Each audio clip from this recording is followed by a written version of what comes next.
கோட்டை கட்டி மங்காத உன் மனவரையில் வாரிடுது. நாராயணனை எதிர்த்தான் உன் கணவன். ஆனால் நாராயணனோ வராகம் என்று சொல்லக்கூடிய வெண்பன்றி அவதாரம் எடுத்து மாய்த்து விட்டார். 36 திங்களாக வயிற்றிலே இருப்பது கல்லா அல்லது கரும் பாதையா என்று புரியாமல் நீ வேதனை போய் வெம்பிக் கொண்டிருக்கிறாய். அம்மா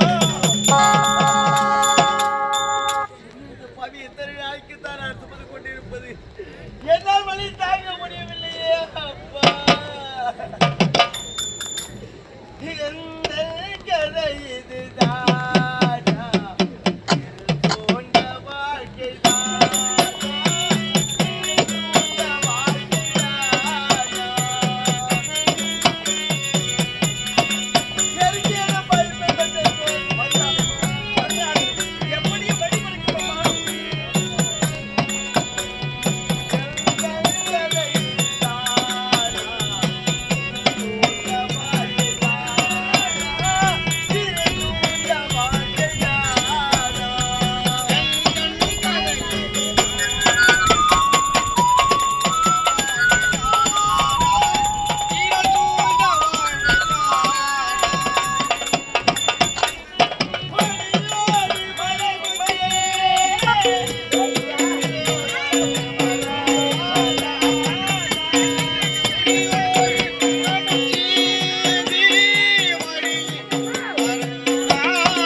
கடவுளை நம்பினோர் கைவிடப்படார் என்பார்கள்.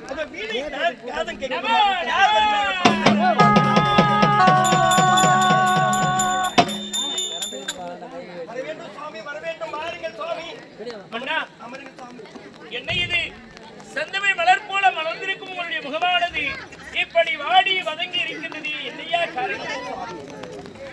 அன்பு மகள் ஆசை மகளுக்கு சொல்லமானே. ஆமா,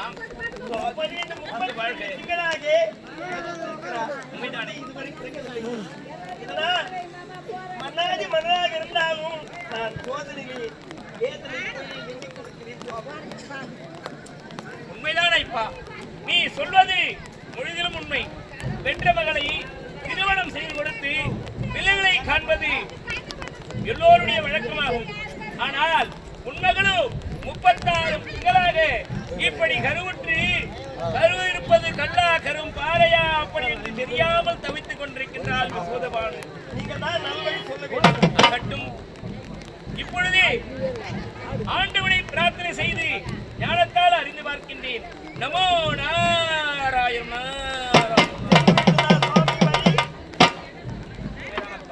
தெரிந்துவிட்டது, பிள்ளைகள் செய்த தவறு இப்பொழுது பின்னால் இவர்கள் அவதிப்பட்டுக் கொண்டிருக்கின்றார்கள். எப்படி தெரியுமா? உண்மைதானம்மா, சொல்கின்றேன் கேள். அபேதானந்த முனிவர் என்ற ஒரு முனிவர். அவர் தவத்திலே சிறந்த மகமுனிவர். 12 ஆண்டுகள் தவம் செய்வார்.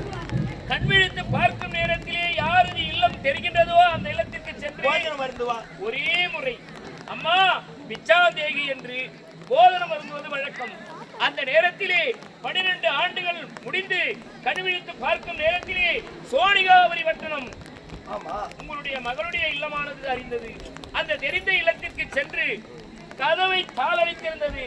அம்மா பிச்சாந்தேகி, அம்மா பிச்சாந்தேகி என்று 3 முறை அழைத்தார். ஆனால் தாளடி திறக்கவில்லை. கதவை திறக்காமல் பட்டம் பகலிலே தாளடைத்து இவர்கள் சல்லாலத்தில் இருந்து விட்டார்கள்.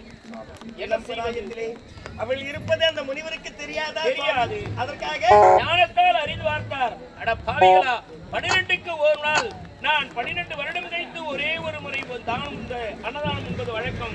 அதற்காக வந்தேன். ஆனால் தாளடித்து நீங்கள் சல்லாபமாக இருக்கின்றீர்களே, அதிலே கரிக்கும் கருவானது இப்படி 36 திங்கள் தாளடைய வேண்டும் என்று அவர் சாபத்தை கொடுத்து விட்டாரப்பா.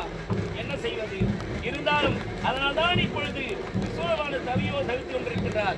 இதை நீ தீர்க்க வேண்டும் என்றால் என்னால் தான் முடியும். சொல்லுங்க சுவாமி. எப்படி தெரியுமா? அரசமணி அகற்றி என்னை போல் காய்களை தரித்து கைலங்கிரி நாடி ஈசனை கோரி கடும் தவம் செய்தால் அப்பொழுது ஈசனை இதற்கு நல்வழி காட்டுவார். பரியனுக்கும் பரம்பொருளுக்கு அதுதானே தலையாய கடமையாகும். உண்மை. இப்போதே செல்கிறேன். கண்டிப்பாக நாடுகிறேன் சுவாமி. ஆகட்டும். ஓடி நன்றி உமக்கு. வெற்றியோடு சென்று அன்னை நானும் புறப்படுகிறேன் அம்மா. இமாச்சலத்தில் ஈசனை கண்டு அரிய பெரிய வரத்தை கேட்கிறேன். சென்று வருகிறேன் அம்மா.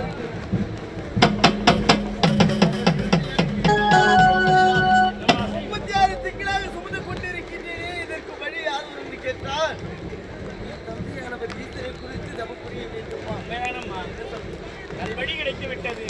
இனிமேல் உனக்கு துன்ப நிலையே என்பது கிடையாது. இனிமேல் உனக்கு நல்வழிதான். நீ நல்லாக இருப்பாய். சென்று வா. நாராயண நாராயணா கோவிந்தா, ஏதோ எனக்கு வழிகாட்டினாய். கழகத்தை ஆரம்பித்து வைத்திருக்கின்றேன். இந்த காலமானது எங்கே சென்று எப்படியெல்லாம் முடிகிறது என்று பின்தொடர்ந்தே பார்க்க வேண்டும்.